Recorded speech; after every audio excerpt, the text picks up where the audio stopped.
All right, welcome to the Monday Night Hammer. I'm joined here by my co-host at Michael underscore Sicoli. That's not his God-given name. That is No, it his is not. Twitter. That is his Twitter handle. When will we get to the point where people are putting underscores uh, in names as they're giving birth to children? Well, That's your it was kind generation. of a new thing. It was a 2001 thing. Yeah, it was kind of just a spur of the moment. Like, Michael wasn't really too cool anymore. It was a pretty overused name, so they tossed some underscores in there, and it just Yeah, fell how it very did. techy. The Mm. underscore notation is a big coding notation in Python, so that's why I have Well, that's yeah. underscores in my name for at run underscore the underscore Sims. But my name is Nick. This is Michael. We're gonna dive into a little bit of what's going on here as we end the fantasy football season. We're gonna start to take a look back and a look forward. We're gonna take a look at the fantasy football darling of the weekend who delivered big time. So stay tuned for that. Some people were calling him the future of the NFL, and we'll dive into that. We're also going to talk a little bit about Travis Kelce and whether or not it was worth drafting him where you had to get him. And then finally, we'll also talk a little bit of coaching carousel in lieu of the Joe Brady offensive coordinator experiment ending in Carolina. But before we get into that, let's talk injuries. We have Adam Thielen, ankle, not looking great. Probably put him in the week to week category. Look to be without him. And my goodness, Justin Jefferson is good at football. Any thoughts on that? Yeah, it's tough. I mean, Adam Thielen's been coming on really strong. Had a really strong season as well. He's in wide receiver one territory. But he sprained his ankle on like the second, third play of the game for him. It was brutal to finish the week with just 1 point. Brutal for him as a player. I saw a sprained ankle, and then that was later confirmed to be around a high ankle, but not as serious as a high ankle would be, where it's 3 to 4 weeks shelved immediately. So right now they play on Thursday, so I'd expect to be without him this week. And they didn't play practice on Monday, but that's a walkthrough. So I would still expect him to miss week 14. You're hoping he's back week 15, but time will tell. Sorry, I just had to roast somebody. I'm giving my friends like all these prop bets, and I'm just on an absolute heater. And I did the same. There's and they're still they are still chirping me in the chat when I lose one. Like, and I'm Mm. taking like Nick Vanette unders. Like we're deep. Oh, We're oh, deep. ew, We're deep ew. in the weeds. So I just put in an Akil Harry under 7.5 yards because he ran two routes last time he played, plus the weather there, The and they're weather, yeah. chirping me about it. I might just keep them to myself from now on. But yeah, we're on a bit of a heater in the prop market. We can talk about that a little bit later. But yeah, so also look out for I don't know if I missed this as I was chirping back, but my response. This is all right. I got to talk Oh about my this. goodness, we are My off the response. rails right now. My response to this guy was so I'm like literally grinding spreadsheets looking for good prop bets. Like I take prop bets that are like 20%. If my projection is 20% under the line, like it's a snap. You know what I mean? Okay. Um, and I'm mostly on unders just because there's more outs because you have the injury there. So we're doing pretty well. We're doing it the right way. Like if you're gonna invest in these prop bets, like there's a way to do it. Meanwhile, these guys throw in like these 12 leg parlays and stuff. So I jerked back at him. I was like, "Do you have a 12 leg parlay for me to lose $5 on tonight?" Oh my god. All Yeah, right. It's Monday. We're a we're little edgy loopy. today. We're a little edgy today, but yeah, I don't know if I missed it. I'm also excited about how KJ Osborne steps up because he's played well in a kind of a tertiary role. That's an offense that likes to kind of funnel to the wide receiver one and wide receiver two. They run a lot of wide receiver two sets and then run the ball with whoever their prime back is. So um, Justin Jefferson is going to demand a lot of coverage. So it'll be interesting to see what KJ Osborne can do. So if he's out there, I'll have to take a look at his percent rostered, but he'll probably end up on some waiver wire columns. Look out for mine tomorrow as Yeah. well. Tyler Conklin would also be an interesting streaming candidate. He's had his weeks Mm-hmm. taking Adam Thielen out of it, especially as a red zone guy where Tyler has some proficiency in. I think Tyler Conklin could be worth a look as well. Yeah, yeah, definitely. I think one of those two will step up, but probably Yeah, not both, unfortunately. not both. Miles Sanders ankle, you got anything on him? I put him kind of in the day to day, kind of wait and see. We do this every single week. It's a re-injury of the ankle that he's already had. He has some extra time to recover because they have this lovely week 14 bye. Oh, So yeah, I still can't believe that's a thing, but Miles Sanders will have an extra week to recover. It's a re-injury, but it didn't look overly serious. It's a game against the Jets that was pretty much out of hand, so they weren't going to force him back. So, it's a wait and see. It's a bye week injury, and we'll see how he comes back in week 15. yeah. So, yeah, like you said, this is we've been here the week 14 bye. That's another thing. Like while we're at it, like when is the NFL just going to fully embrace that fantasy football is a large reason why they have a multi-billion-dollar product and start to cater the scheduling to kind of help fantasy football seasons? I don't know. Maybe I'm overestimating what percentage You of are fans also. overestimating it. You are All right. overestimating Well, I it. mean, I don't. So here's the thing. I don't think it matters to the everyday fan when the bye weeks are, but it matters to us. So just make a what do you think the proportion of people that play fantasy, that fans of football play fantasy football? Is it 10% or more?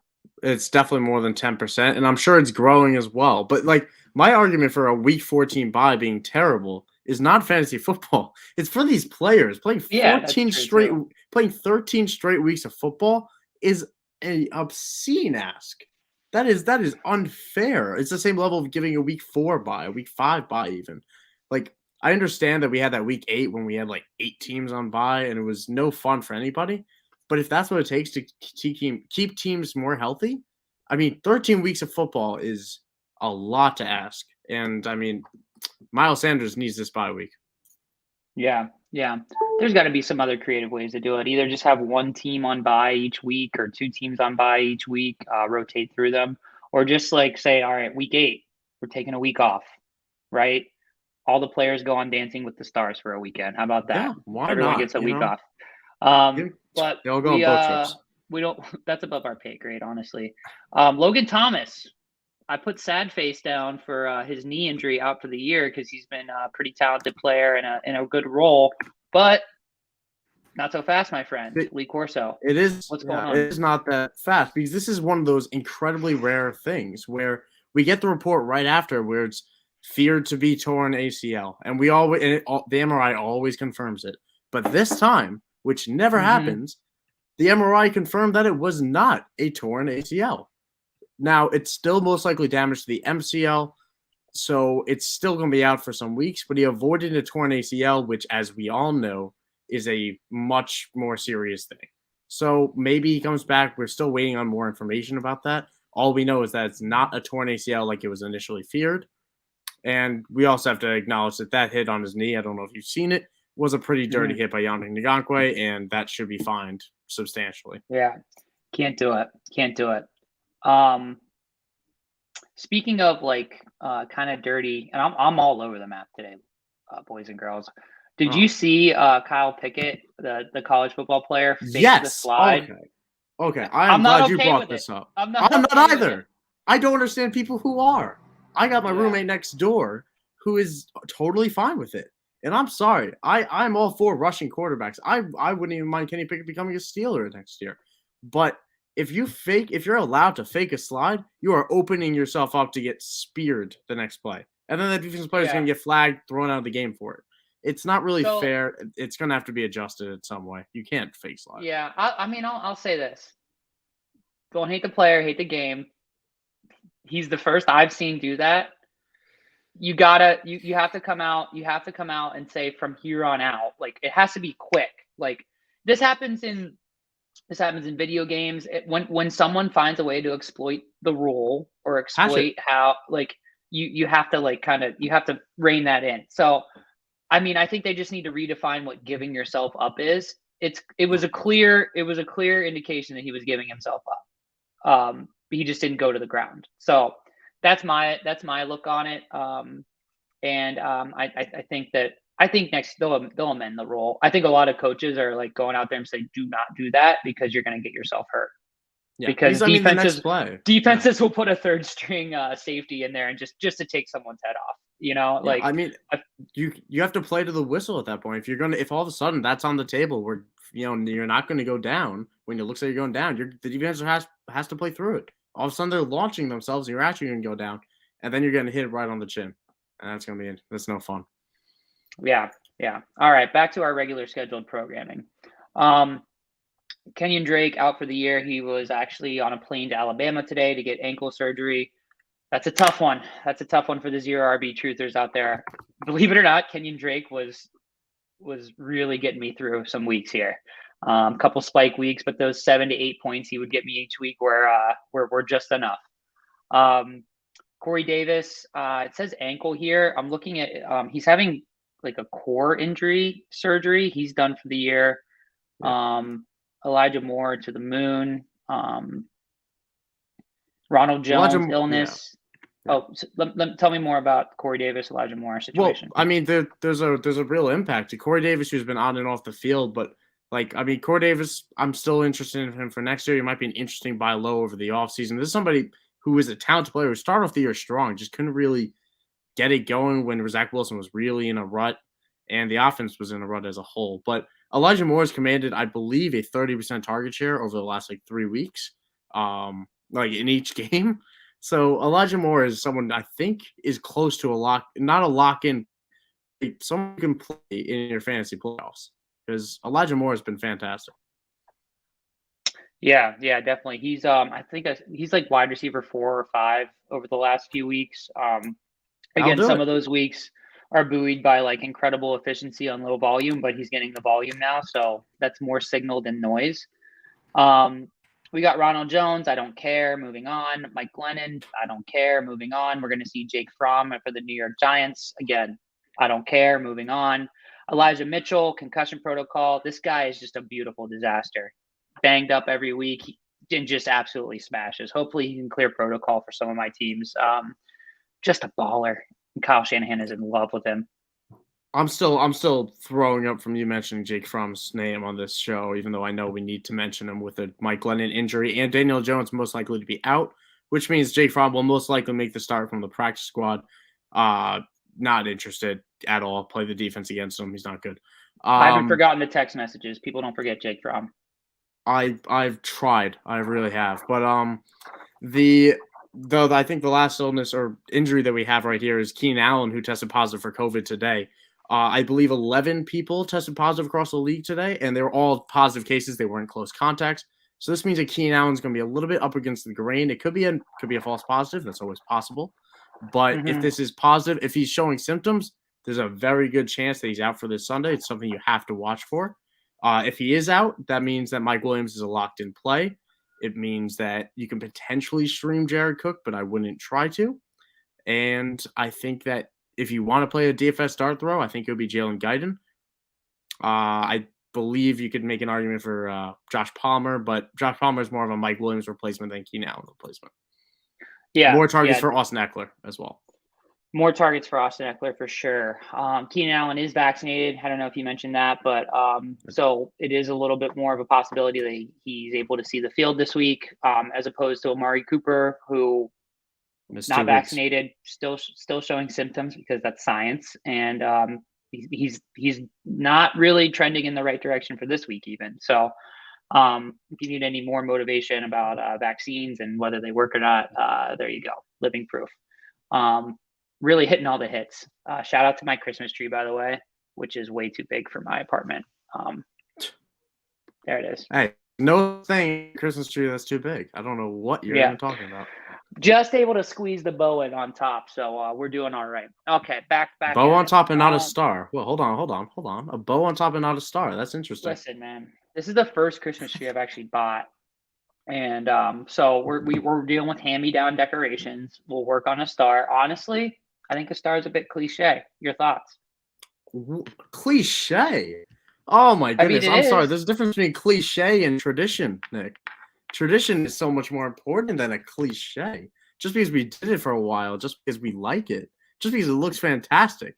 A star on top of the tree is like wearing a hat in a rainstorm. I don't know. That's not a good comp, but it's needed. All right. It's like wearing a jersey to a sports game. That's what I'll say it is. Yeah, it's like ketchup and mustard on a hot dog. I get it, but every once in a while, maybe mix it up a little bit. I'm gonna Oh, put Baby sure, Yoda up sure. there. Now that's something. Now that's thinking outside the box. Yeah. All right. So let's dive right in here. We had a text exchange leading up to this weekend's slate, and you crowned Javonte Williams the future of the NFL, and I scoffed. There was some scoffing Yes, you did. about. He put up 28.9 points. What a savage. Looks the part. The advanced metrics are there. The analytics guys love him. The tape guys love him. He has solid draft capital. The floor is yours, Javonte Williams. Yeah, I mean, the floor is for Javonte Williams. The ceiling is for Javonte Williams. Anything Javonte Williams wants is for Javonte Williams. This is a guy who saw 9 targets last night. He caught 6 of his balls, as I think one of my friends tuned in who took the over on receptions. He gave us a little bit of a scare there, but he got done on that second last possession. Javonte Williams is just a really talented rusher, like a obscenely talented rusher, a guy who can run through contact. I believe around 95 of his 100-something yards last night, about 90 to 95 of his 102 yards last night came after contact. That gives an idea of the type of player he is, but he also leads the league or is among the leaders and missed tackles. So somebody who could do both, that's Nick Chubb-esque. And then you add in the fact that he can catch the ball, the fact that he's seeing this workload. The only thing holding him back, and the only thing that has been holding him back, is Melvin Gordon. If Melvin Gordon's on the field, he's going to have a role because Melvin Gordon's not washed. Now, if Melvin Gordon continues to miss time, which maybe they take a little bit of a cautious route because Javonte Williams is that I'll stop good. you there. There was a positive report on Melvin Gordon. It looks like he's going to be back at practice this week. So okay. So then you have to start to wonder about what happens there. I think Javonte Williams has shown that he's going to get more carries. I think Melvin's going to start to get a little bit seeded out, but I think Melvin's still going to see those third downs. He's still going to mix in occasionally on the goal line. They weren't giving Javonte those carries for some random reason. So maybe this 30-point game won't be the norm, but it's a sign of what's to come. It's a sign that this guy is a top 5 dynasty back locked and loaded. I'm not thinking twice about it. I almost traded Christian McCaffrey for him before the game, and I really kind of wish I did. Straight up, Christian McCaffrey for Javonte Williams? I texted that to somebody, and then I tilted a little bit, and I switched it to Javonte Williams, Juju, and a 23 first. That was turned down at the end of the day. I think I would have caught the first almost even. Looking back at it. You get that done with Juju and Javonte. That's not a bad deal. And it's an interesting deal. It's something I kind of wish I did, but that's the level that I think we need to start thinking about Javonte Williams. It's these first contract running backs that show that they are a terrific pass catcher and a terrific rusher. It's a guy who has the stature to be a 3-down back. He has everything you want him to be. This is about projecting forward, and he's already shown what he can be. Yeah, he's got 34% missed tackles forced, which is better than Nick Chubb's 31% in 2020, better than Marshawn Lynch's 31% in 2014. Like, these are good backs. If you can break tackles, you're a good running back, objectively.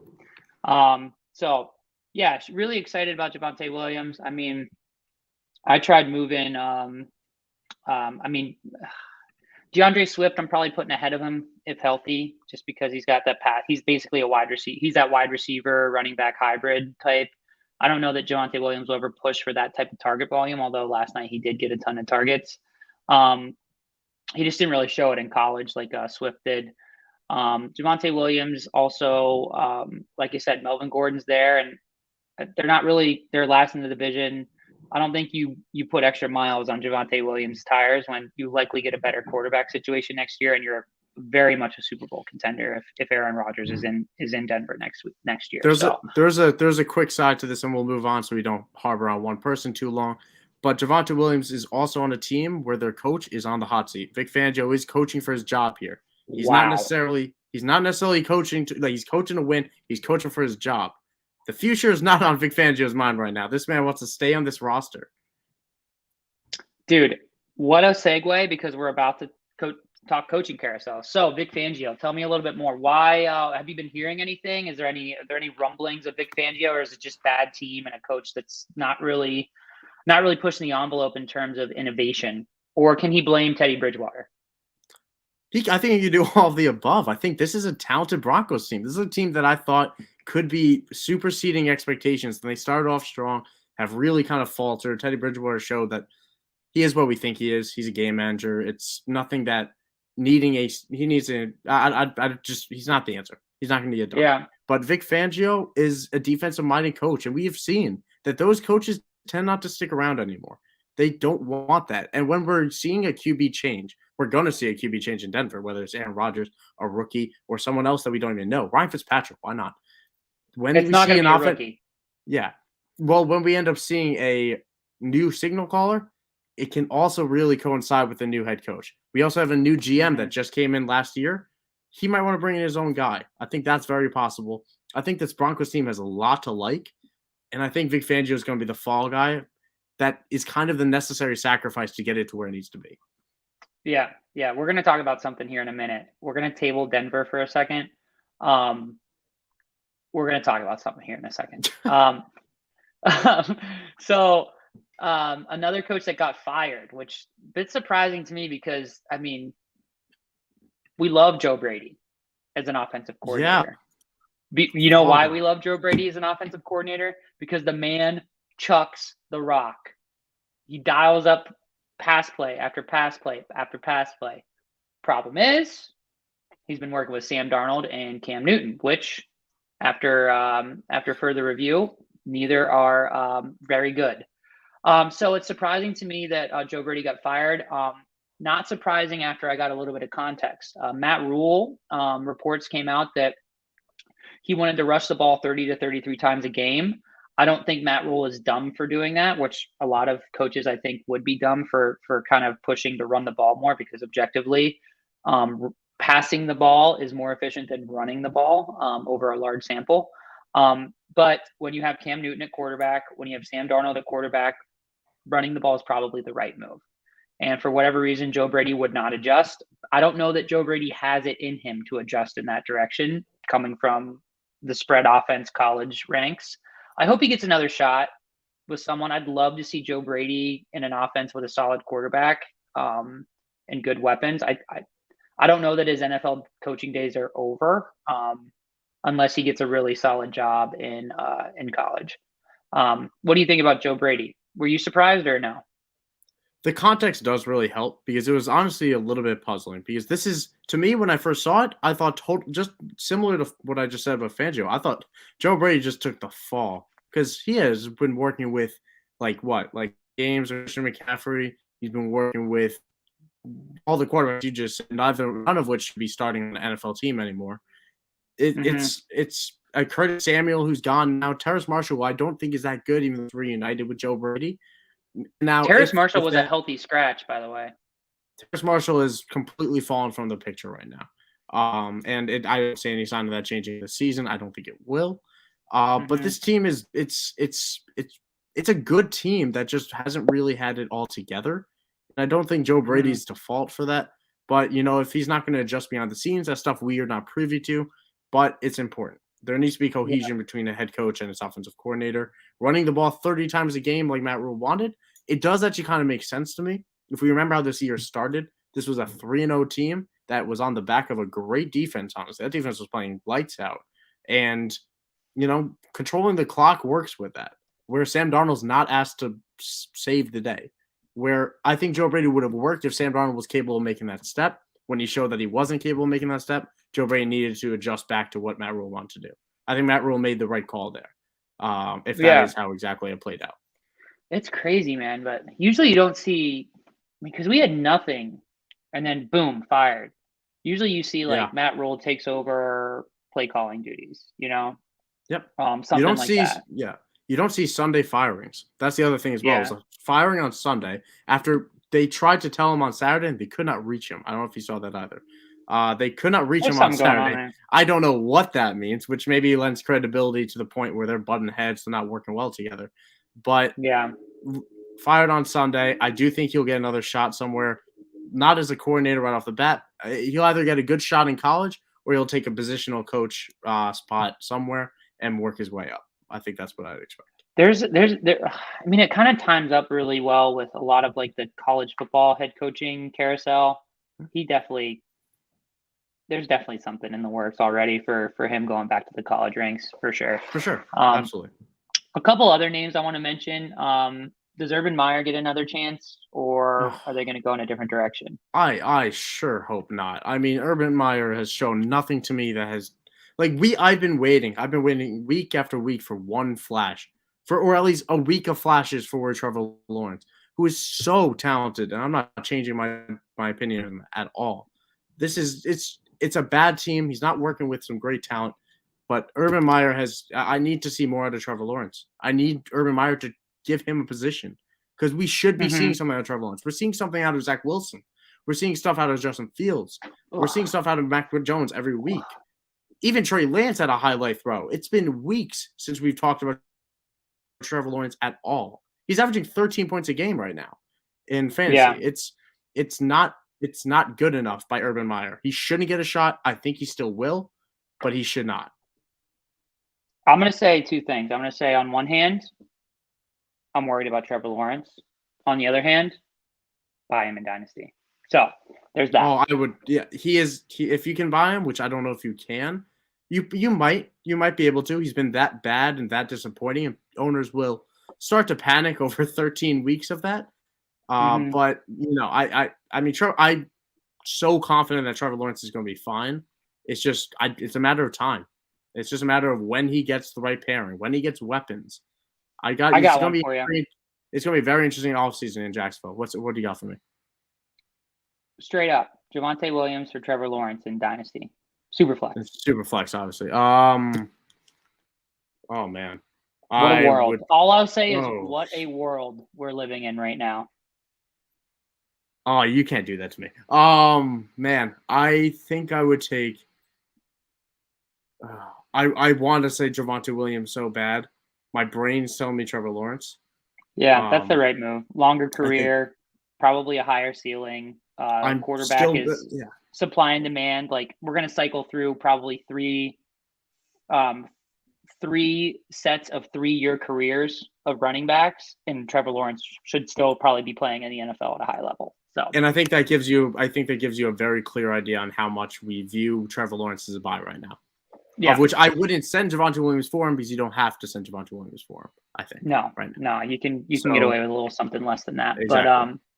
But yeah. So one thing. Oh, also another name that just popped into my head.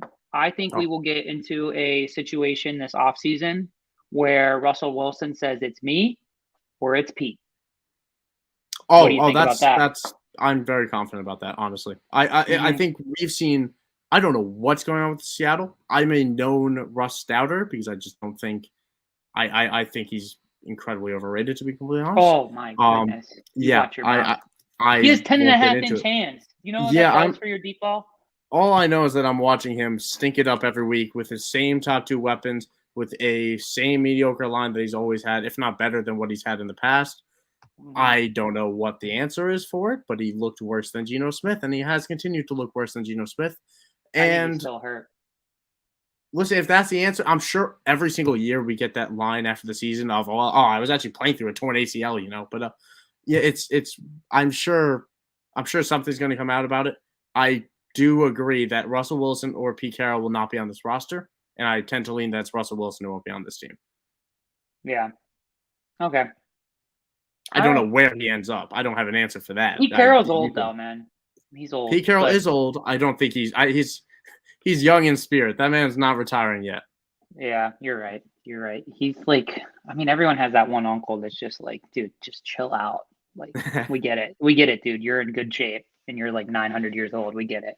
Honestly, shout out Dave Caslow for anybody in Phillipsburg watching this show. That's like our old wrestling coach. Dude runs like 400 miles a year, and he's like 80 years old.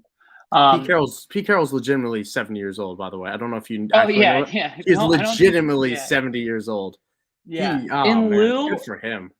Maybe not. I mean, we'll run a little bit late because my goodness, has this show been all over the place. But before we get to a Monday night rant, what a spectacle this game is about to be. I believe. I'm watching a clip right now of Gunnar Olszewski throwing. I definitely butchered that name, or maybe not. Throwing a football in the air to himself. Yep. My goodness. So that's what the conditions are like in Buffalo. We'll get to your Monday night rant. What I want to circle back to is, are the two best? Well, first of all, shout out Big Ben. I know we give him a lot of shit on this program, on this very program. Shout out Big Ben, dropping the people in Big Ben's camp say that this is his last season as a Steeler. Savvy move. Still leaving the opening up for a return and maybe cash a few more checks for another team that wants to take a chance on him. Savvy move, Ben. I see you. But turning around and just driving it, just really sticking it to the Ravens one more time at home. I love it. I love it. And you know what? We're burying the lead here because you and I are not enthusiastic about the Steelers with Big Ben behind center, but they're in the mix. They're in the mix, and they beat the Ravens. Let's go. Yeah, it's definitely a team that is definitely something. I listen. TJ Watt's the defense player of the year right now. Football. I'm sorry. It's nothing inspiring to me. It still isn't. TJ Watt's fantastic. He should be defense player of the year. He should have been last year, but that's besides the point. Ben can still kind of sling it on some occasion. He did it through a dime to Deontay Johnson, who had a drop, which was incredibly frustrating, but you know how it is with Deontay Johnson. His only drop of the year, which coming into this year, drops were a concern for Deontay Johnson. Not a sticky stat. Not a sticky stat. So he had a couple drops last night, but that's neither here nor there. Ben, I still think he retires. I think the report was that he's retiring, and I don't think that's going to change, honestly. Yeah. So I bring that up because that turns Pittsburgh and probably dude, the Denver Broncos and Pittsburgh Steelers are such similar team landscapes. What do you think? If you're a quarterback, if you're Aaron Rodgers, if I had to pick, which wearing that coat, you kind of remind me a little bit of Aaron Rodgers. I'm fine with it. Whatever, that's fine. I love this coat. Duncan called out all he wants. If you're Aaron Rodgers, what team do you want? Do you want the Pittsburgh Steelers or the Denver Broncos? It's hard because we're both Steelers. I want the Broncos. I want the Broncos.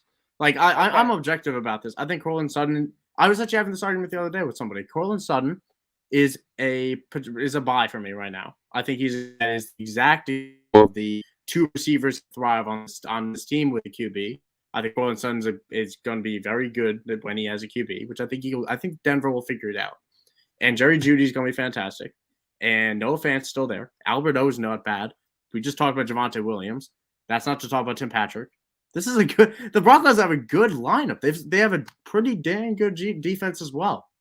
I mean, the Steelers, they're going to be most likely losing Juju. They could be bringing him back. They'll probably lose Juju. Mm-hmm. You got Deontay Johnson and you got Chase Claypool. And who knows how excited QBs are playing with Chase Claypool nowadays? I don't know. I don't know, man. I think Ben seems a little bit tired. Ben seems pretty tired of Chase Claypool. I want Rodgers to be a Steeler. I really do. I think that'd be great for everyone involved. But I mean, he's also like a weird, like Joe Rogan hippie too. So he definitely wants to be in Denver. That's a good fit for him. All right. So can you I don't know if you have the ability to do this. If you tap on a comment, will it show up on the screen? Yes. Which one do you want to pull up? Can you tap on Evolve Legacy's comment about Trevor Lawrence as a system QB without a system? Yes, I do completely agree with this sentiment. I'm pretty sure I know this person. I'm almost certain that I do. And it's entirely correct. Or not correct at all. I disagree. Whoa, hold on. I'm throwing that out because I misread it for a second. Trevor Lawrence is the system. Trevor Lawrence is what you should be building around. You're not throwing Trevor Lawrence into anything. Trevor Lawrence is the person you're building around. I guess I completely disagree with it. I think that is this a deep philosophical hour of our show? I like this at first because Trevor Lawrence is the system. Yeah, except there's no system.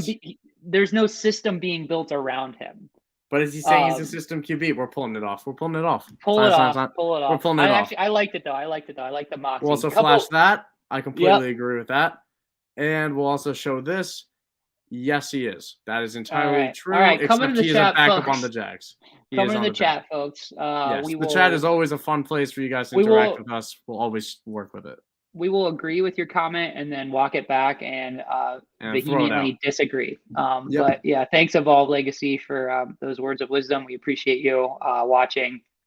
It'll be interesting to see how Trevor Lawrence comes out because we've been spoiled with the rookie QBs from last year, just absolutely dominating. Expectations were always too high. Yeah. Maybe not true. I had high expectations for Trevor Lawrence. I maintain that I think the Jags are really suffering by not having ETN. Mm-hmm. Yeah, I thought ETN was going to be. I think they drafted ETN to be a big part of this offense, and I think they're really going to utilize him with Trevor with that chemistry that they had from Clemson, and taking that out. Yeah. You know, a couple of weeks from the season, a month from the season, Urban Yeah. Meyer just didn't adjust to it. Yeah. Oh, man, now you got me thinking about who's going to be the Steelers quarterback next year if it's not Rodgers. Who would you rather roster, real quick? Yes or no? Because we got to move on to the rant. Cam Akers, Travis Etienne. I saw this question the other day. Cam Akers or Travis Etienne? Did they have the same injury? No. It wasn't rapid fire. Give me Etienne. Give me Etienne. Okay.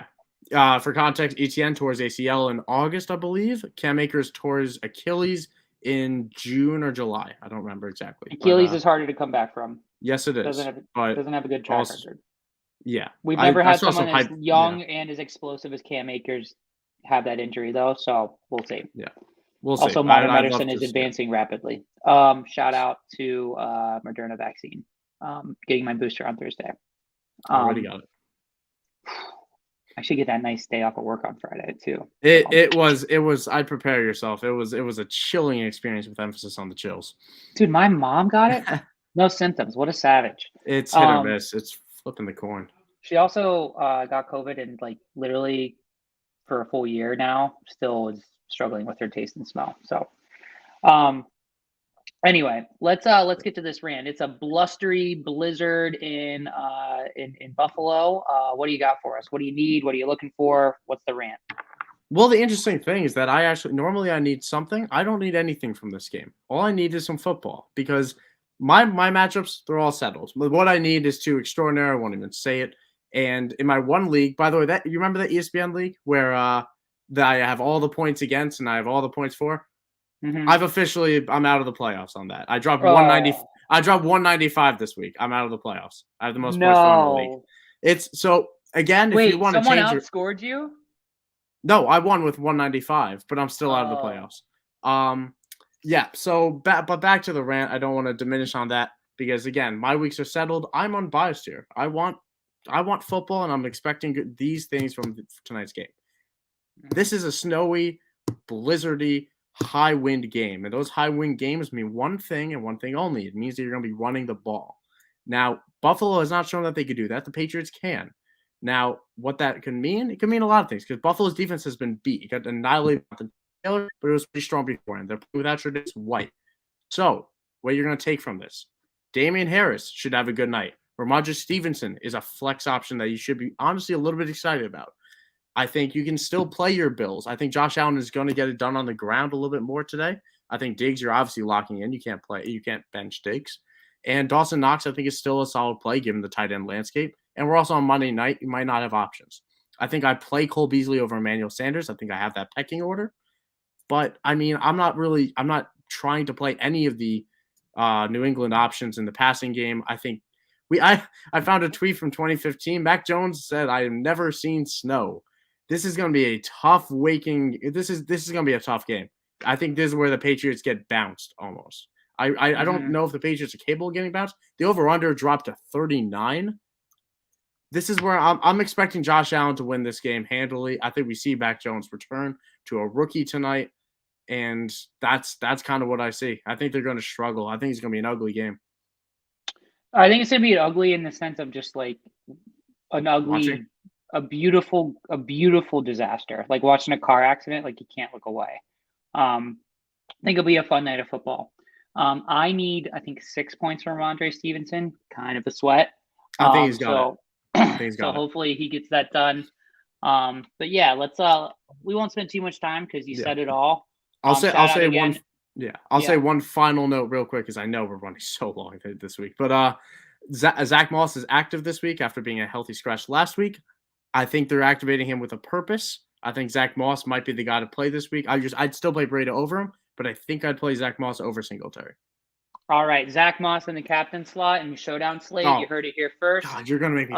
This is For Fantasy Sake QC, the Monday Night Hammer. You can find all of our content at forfantasysakeqc.com. I got a waiver article coming out tomorrow. It's been presented to you by the Mobile Party Experience. If you got a tailgate coming up, if you're at Ralph, that's not Ralph Lauren. Dang it, I messed that up. I was vibing there. Oh, you're on a roll.